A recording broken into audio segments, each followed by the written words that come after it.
தகப்பனையும் தாயும் கனம் பண்ணு.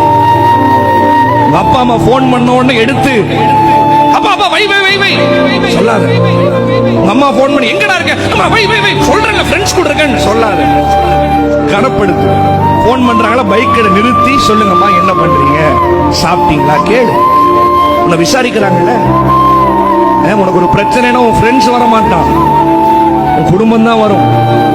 நீ ஆக்சிடென்ட் ஆகி ரோட்ல விழுந்துட்டீங்கன்னா உன் ஃப்ரெண்ட்ஸ் காசு தர மாட்டான், உங்க அப்பா தான் தலையை பிச்சுக்குவாரு என் பையனுக்கு ஆபரேஷன் பண்ணணும். உன் ஃப்ரெண்ட்ஸ் வர மாட்டான்.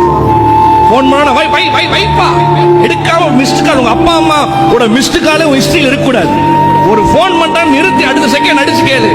ஏன்னா ஒரு நாள் வரும் உங்க அப்பா அம்மா போன் நம்பர் இருக்கும், ஆனா உன்னை விசாரிக்க உங்க அப்பா அம்மா இருக்க மாட்டாங்க.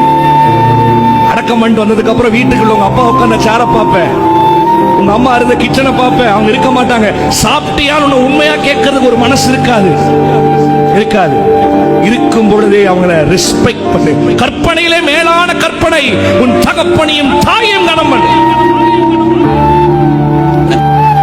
Respect your parents.